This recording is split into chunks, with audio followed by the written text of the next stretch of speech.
ವಾಲ್ಮೀಕಿ ಬಹುಕೋಟಿ ಹಗರಣ ವಿಚಾರ ಇದೀಗ ನಿಗಮದ ಅಧ್ಯಕ್ಷ ದದ್ದಲ್ ಹಾಗೂ ಮಾಜಿ ಸಚಿವ ನಾಗೇಂದ್ರ ಮನೆ ಮೇಲೆ ಇಡಿ ರೈಡ್ ಆಗಿದೆ.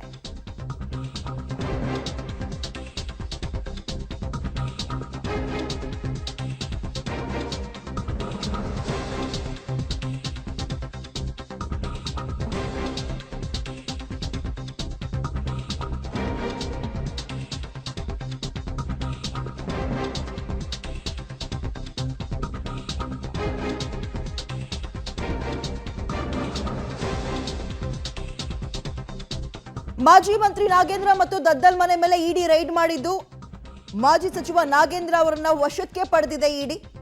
ಇದೀಗ ಮೊಬೈಲ್ನ ವಶಕ್ಕೆ ಪಡೆದು ವಿಚಾರಣೆಯನ್ನ ಕೂಡ ನಡೆಸ್ತಾ ಇದೆ. ಜಾರಿ ನಿರ್ದೇಶನಾಲಯದ ಅಧಿಕಾರಿಗಳು ನಡೆಸ್ತಾ ಇದ್ದಾರೆ.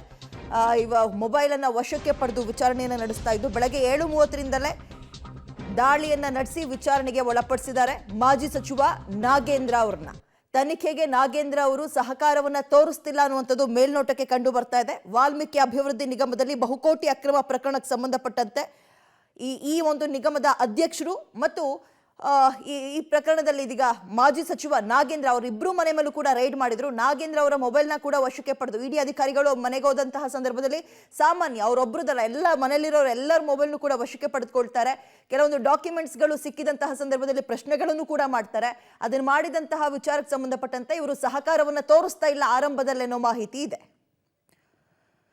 ಹೆಚ್ಚಿನ ಡೀಟೇಲ್ಸ್ ನಮ್ಮ ಪ್ರತಿನಿಧಿ ಮುರಳಿ ನೀಡ್ತಾರೆ. ಮುರಳಿ, ಒಂದ್ ಕಡೆ ವಿಚಾರಣೆಗೆ SIT ಅಧಿಕಾರಿಗಳು ಕರೆದಿದ್ರು, ಮಗದೊಂದ್ ಕಡೆ ಇಡಿ ರೈಡ್ ಮಾಡಿದೆ. ಇಡಿ ರೈಡ್ ನಲ್ಲಿ ಸದ್ಯಕ್ಕೆ ಗೊತ್ತಾಗ್ತಾ ಇರೋ ಪ್ರಮುಖ ಅಂಶಗಳ ಬಗ್ಗೆ ಡೀಟೇಲ್ಸ್ ಕೊಡೋದಾದ್ರೆ? ಖಂಡಿತವಾಗಿ ವಿದ್ಯಾ, ಯಾಕಂದ್ರೆ ಈ ಪ್ರಕರಣಕ್ಕೆ ಸಂಬಂಧಪಟ್ಟಂತೆ ಇಡಿ ಅಧಿಕಾರಿಗಳು ಈಗಾಗಲೇ ಸಾಕಷ್ಟು ಪ್ರಿಲಿಮಿನರಿ ವರ್ಕ್ ಅನ್ನು ಪ್ರಾಥಮಿಕ ತನಿಖೆಗಳೇನಿತ್ತು ತನಿಖೆಗಳು ಮತ್ತು ಪ್ರಾಥಮಿಕವಾಗಿ ಒಂದಷ್ಟು ಜನರ ಹೇಳಿಕೆಗಳನ್ನ ದಾಖಲು ಮಾಡ್ಕೊಳ್ಬೇಕಿತ್ತು. ಆ ದಾಖಲನ್ನ ಮಾಡ್ಕೊಂಡಿರುವಂಥದ್ದು. ವಿದ್ಯಾ, ನಾವು ಇದುವರೆಗೂ ಕೂಡ ನೋಡ್ತಾ ಇದ್ವಿ ನಾಗೇಂದ್ರ ಅವರು ಉಳ್ಕೊಂಡಿದ್ದಂಥ ಅಪಾರ್ಟ್ಮೆಂಟ್ ಏನಿತ್ತು ಅಂದ್ರೆ BL ಸರ್ಕಲ್ ಇರುವಂಥ ಅಪಾರ್ಟ್ಮೆಂಟ್ ಏನಿತ್ತು ಅಪಾರ್ಟ್ಮೆಂಟ್ನ ದಾಳಿಯನ್ನು ನಡೆಸ್ತಾರೆ. ಅದಕ್ಕೆ ಸಂಬಂಧಪಟ್ಟಂತೆ ಮತ್ತೊಂದು ಮನೆಯಲ್ಲಿ ಕೂಡ ಈಗ ಇಡಿ ಅಧಿಕಾರಿಗಳು ದಾಳಿಯನ್ನು ನಡೆಸ್ತಾ ಇರುವಂಥದ್ದು. ನಾಗೇಂದ್ರ ಅವರ ಮತ್ತೆ ಅದೇ ಮಾಲೀಕತ್ವದಲ್ಲಿರುವಂಥ ಮತ್ತೊಂದು ಮನೆ ಏನಿದೆ ಮತ್ತೊಂದು ಮನೆಯಲ್ಲೂ ಕೂಡ ಈಗ ಬಂದು ದಾಖಲೆಗಳನ್ನು ಪರಿಶೀಲನೆ ಮಾಡುವಂಥ ಕೆಲಸ ಮತ್ತು ಅವರ ಆಫೀಸ್ ಏನಿತ್ತು ಆಫೀಸನ್ನು ಪರಿಶೀಲನೆಯನ್ನು ಮಾಡ್ತಾ ಇದ್ದಾರೆ. ಯಾಕೆಂದರೆ ನಾವು ನೋಡ್ತಾ ಇದ್ದೀರಿ ಇಲ್ಲಿ ಮತ್ತೊಂದು ದಾಳಿಯನ್ನು ನಡೆಸ್ತಾ ಇದ್ದಾರೆ. ಮತ್ತೊಂದು ತಂಡ ಬಂದು ಈಗ ದಾಳಿಯನ್ನು ನಡೆಸಿ ಅಂದರೆ ಅವರ ಸಹಾಯಕನನ್ನು ಕರೆದುಕೊಂಡು ಬಂದು ದಾಖಲೆಗಳನ್ನು ಪರಿಶೀಲನೆ ಮಾಡಿ ಅಲ್ಲಿ ದಾಳಿಯನ್ನು ನಡೆಸಿ ಅಲ್ಲೂ ಕೂಡ ಏನಾದರೂ ದಾಖಲಾತಿಗಳನ್ನು ಇರಿಸಿದಾರ ಏನು ಅನ್ನೋದ್ರ ಬಗ್ಗೆ ಮಾಹಿತಿಗಳನ್ನು ಪಡ್ಕೊಳ್ಳೋ ಒಂದಷ್ಟು ಪ್ರಯತ್ನಗಳನ್ನು ಮಾಡ್ತಾ ಇರುವಂಥದ್ದು. ಯಾಕಂದರೆ ಈ ಪ್ರಕರಣದಲ್ಲಿ ನಾಗೇಂದ್ರ ಅವರಿರ್ಬೋದು, ನಾಗೇಂದ್ರ ಅವರೇ ಇದರ ಪ್ರೈಮ್ ಅಕ್ಯೂಸ್ ಅಂತ ಹೇಳಿ ಸಾಕಷ್ಟು ಆರೋಪಗಳನ್ನು ವಿರೋಧ ಪಕ್ಷದವರು ಮಾಡ್ತಾ ಇದ್ರು. ಜೊತೆಗೆ ವಿರೋಧ ಪಕ್ಷ ಏನು ಪದೇ ಆರೋಪ ಮಾಡಿದ ಹಿನ್ನೆಲೆಯಲ್ಲಿ ಆಡಳಿತ ಪಕ್ಷದಲ್ಲಿ ಅವರು ಸಚಿವರಾಗಿದ್ದ ಹಿನ್ನೆಲೆಯಲ್ಲಿ ಅವರ ರಾಜೀನಾಮೆಯನ್ನು ಕೂಡ ಪಡ್ಕೊಳ್ಳುವಂಥ ಒಂದಷ್ಟು ಕೆಲಸಗಳಾಯಿತು.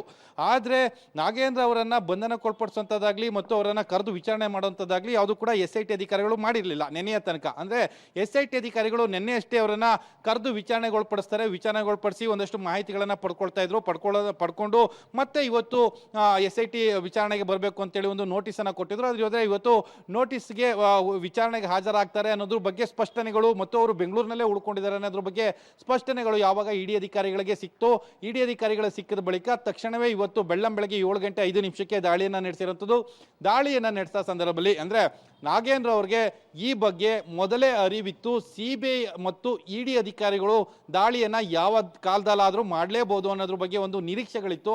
ಆ ನಿರೀಕ್ಷೆಗಳಿದ್ದ ಹಿನ್ನೆಲೆಯಲ್ಲಿ ಇವತ್ತು ತನಿಖೆಗೆ ಅಸಹಕಾರವನ್ನು ತೋರಿಸ್ತಾ ಇದ್ದಾರೆ ಅನ್ನೋದ್ರ ಬಗ್ಗೆನೂ ಕೂಡ ಮಾಹಿತಿಗಳು ಸಿಗ್ತಾ ಇದೆ. ಯಾಕೆಂದರೆ ನಿನ್ನೆ ಬರೋಬ್ಬರಿ 8 ಗಂಟೆಗಳ ಕಾಲ ಮ್ಯಾರಥಾನ್ ವಿಚಾರಣೆಯನ್ನು SIT ಅಧಿಕಾರಿಗಳು ಮಾಡಿದರು. ಇವತ್ತು ಬೆಳಗ್ಗೆ ಇಡಿ ಅಧಿಕಾರಿಗಳು ಬಂದು ಬಾಗಿಲನ್ನು ತೆಗೆಸುವಂಥ ಪ್ರಯತ್ನವನ್ನು ಮಾಡಿದ ಸಂದರ್ಭದಲ್ಲಿ ಅಲ್ಲೂ ಕೂಡ ತನಿಖೆಗೆ ಅಸಹಕಾರವನ್ನು ತೋರಿಸಿರುವಂಥದ್ದು ಮತ್ತು ಇಡಿ ಅಧಿಕಾರಿಗಳು ಕೇಳ್ತಾ ಇರುವಂಥ ಒಂದಷ್ಟು ಪ್ರಶ್ನೆಗಳು ಮತ್ತು ಒಂದಷ್ಟು ದಾಖಲಾತಿಗಳೇನೇ ವಶಕ್ಕೆ ತೆಗೆದುಕೊಂಡಿದ್ದಾರೆ. ಆ ದಾಖಲಾತಿಗಳನ್ನು ವಶಕ್ಕೆ ತೆಗೆದುಕೊಂಡ ಹಿನ್ನೆಲೆಯಲ್ಲಿ ಅದರ ಬಗ್ಗೆ ಒಂದಷ್ಟು ಕ್ಲಾರಿಫಿಕೇಶನ್ ಅನ್ನ ಕೇಳ್ತಾ ಇದ್ದಾರೆ. ಯಾಕಂದ್ರೆ ನಾಗೇಂದ್ರ ಅವರಿಗೆ ಈಗಾಗಲೇ ಸಾಕಷ್ಟು ಅವಕಾಶಗಳಿತ್ತು. ಯಾಕೆಂದರೆ ಈ ಹಗರಣ ಬೆಳಕಿಗೆ ಬಂದಿರುವಂಥದ್ದು ಚಂದ್ರಶೇಖರ್ ಅವರು ಆತ್ಮಹತ್ಯೆ ಮಾಡಿಕೊಂಡ ಸಂದರ್ಭದಲ್ಲಿ ಇದರ ಬಗ್ಗೆ ಆರೋಪಗಳು ಕೇಳಿಬಂದಿತ್ತು ನಾಗೇಂದ್ರ ಅವರ ಮೇಲೆ. ಅಂದರೆ ಅವರು ಇದ್ದಂಥ ದಾಖಲಾತಿಗಳನ್ನು ಡೆಸ್ಟ್ರಾಯ್ ಮಾಡಲಿಕ್ಕೆ ಒಂದಷ್ಟು ಅವಕಾಶಗಳಿತ್ತು. ಆದರೆ ಟೆಕ್ನಿಕಲ್ ಆಗಿ ಇರುವಂಥದ್ದು ಬ್ಯಾಂಕ್ ಡಾಕ್ಯುಮೆಂಟ್ಗಳೇನಿರ್ತವೆ ಮತ್ತು ಕೆಲವೊಂದು ದಾಖಲಾತಿಗಳೇನಿರ್ತವೆ ಆ ದಾಖಲಾತಿಗಳನ್ನು ಡೆಸ್ಟ್ರಾಯ್ ಮಾಡಲಿಕ್ಕೆ ಸಾಧ್ಯ ಇಲ್ಲ. ಅದನ್ನೆಲ್ಲ ಕೂಡ ಬರೋಬ್ಬರಿ 193 ಅಕೌಂಟ್ಗಳಿಗೆ ಹಣವನ್ನು ಟ್ರಾನ್ಸಾಕ್ಟ್ ಮಾಡಿ ಒಂದಷ್ಟು ಮೋಸವನ್ನು ಮಾಡಿದ್ರು ಅನ್ನೋದ್ರ ಬಗ್ಗೆ ಒಂದಷ್ಟು ಕ್ಲಾರಿಫಿಕೇಶನ್ ಇನ್ಫಾರ್ಮೇಶನ್ ಅನ್ನ ಪಡ್ಕೊಳ್ಳೋ ಪ್ರಯತ್ನವನ್ನ ಇಡಿ ಅಧಿಕಾರಿಗಳು ಮಾಡ್ತಾ ಇದ್ದಾರೆ.